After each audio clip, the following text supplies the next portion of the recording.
In this video, we're going to talk about the people who want to get into a rent-to-own and the benefits to them.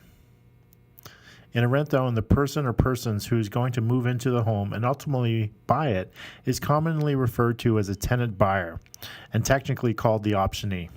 Now, when it comes to rent-to-own, there are a number of benefits to the tenant buyer, who is a person who doesn't qualify for a traditional mortgage today. Because let's face it, that's typically who rent-to-own is geared towards. Those who don't qualify for a traditional mortgage today but want to get into home ownership. Rent-to-own gives tenant buyers a clear home ownership strategy, and this is done by setting them up for success right from the very beginning, understanding their credit, their income, their ability to service their credit, their current debts, and their debt service ratio.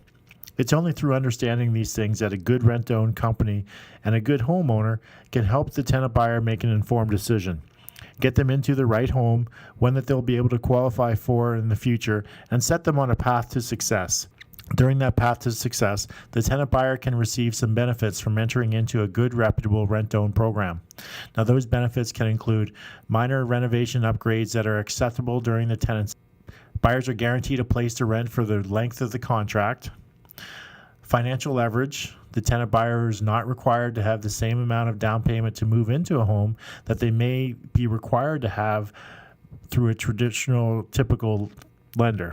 Now, in my program, I typically allow the tenant buyer in with a minimum down payment equivalent to 2.5% of the purchase price or 4 times the total monthly payment.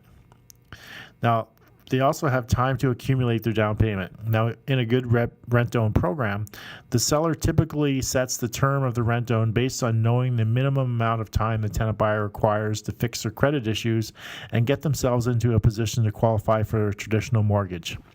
Now, in my program, I allow the tenant buyer to make additional monthly payments that go towards their future purchase of the property. The amount of those payments is dependent upon their initial down payment and is written into the option contracts. Calculating the monthly amount and discussion of the option contracts will be covered in other videos. Now, another benefit is the control. The tenant buyer has control of the property in that he has the right to occupy the property and the right to purchase the property within the conditions set out in the lease and the option agreements. The tenant buyer has the first right of refusal in purchasing the property, and there is no way the owner of the home can sell the property out from underneath the person who holds a valid option contract. Now, the next benefit is credit. The tenant buyer has the benefit of living like a homeowner while his or her credit is being repaired to standards suitable to traditional lenders. Now, in my program, as I suggest in yours, you set your tenant buyers up with a certified credit coach, someone who's going to help them understand and fix their credit, as well as periodically review the information during the rent-to-own term. Now, the next benefit to the tenant buyer is the history. History is an important factor for lenders. If a lender can see that the tenant buyer has been making timely payments over the length of the rent-to-own term that are roughly equivalent and even sometimes higher to what the monthly payment to the lender will be, then the lender is much more comfortable that the tenant buyer applicant will be able and continue to make the same monthly payments going forward. This history makes it easier for the tenant buyer to qualify for lending financing. Now, in my program, I present a detailed report to the lender showing the dates and the payments the tenant buyer made during their time in the rent-to-own program. Now, the next benefit is increased cash flow. Now, in some properties, there are suites in either the basement, above the garage, or somewhere else not on the premises. If the seller allows the tenant buyer to subrent, this will increase the tenant buyer's cash flow. In many cases, the lenders and mortgage insurers will allow up to 50% of the additional provable rental income to be applied to the tenant buyer's gross debt and total debt service ratios. This will certainly help the tenant buyer when it comes to qualifying for financing in the future. Having a mortgage helper can be a huge attraction for many tenant buyers. They either get to live in a home that may be just out of reach financially than if they were just living there by themselves, or they can have someone else paying for a good portion of their monthly payment without having to get roommates. Now, the next benefit includes having fixed payments. If contractually agreed upon, the seller and the tenant buyer, the monthly lease and option payment can be fixed for the term of the agreement. This can be extremely important to the tenant buyer where there are no rent controls in place.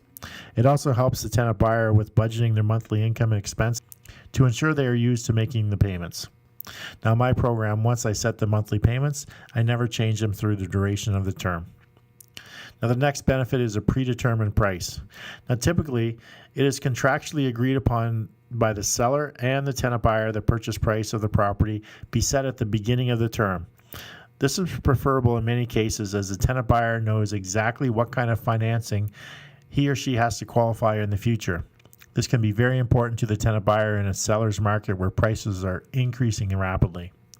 Now, in my program, for example, to set the tenant buyer up for success at the very beginning, I need to know exactly how much the tenant buyer is going to qualify for based on their current level of income.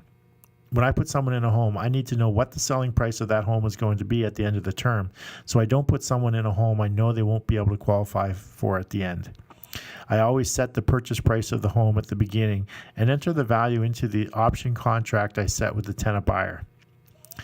I like to think of it as a ceiling price, knowing that if the market ever goes up more than I predicted, the tenant buyer is paying only the agreed upon price, the price for which they were qualified.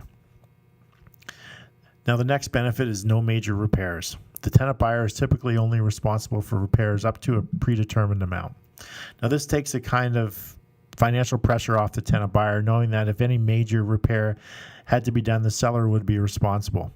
Typically in my program, I set the limit at $1,000 or $1,500, depending upon the replacement costs of the appliances.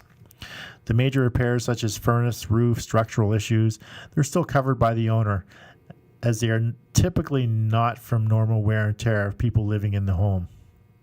And there you have the major benefits to the tenant buyer for getting into a rent-to-own, a program designed to get a tenant buyer who doesn't qualify for traditional mortgage today get into home ownership.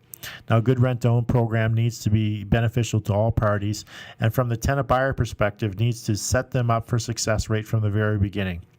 So if you're setting up a rent-to-own or getting into a rent-to-own, you want to make sure that the program offers all of these benefits to the tenant buyer. Now, that concludes this portion of the benefits to the tenant buyer, and I'll see you in the next video.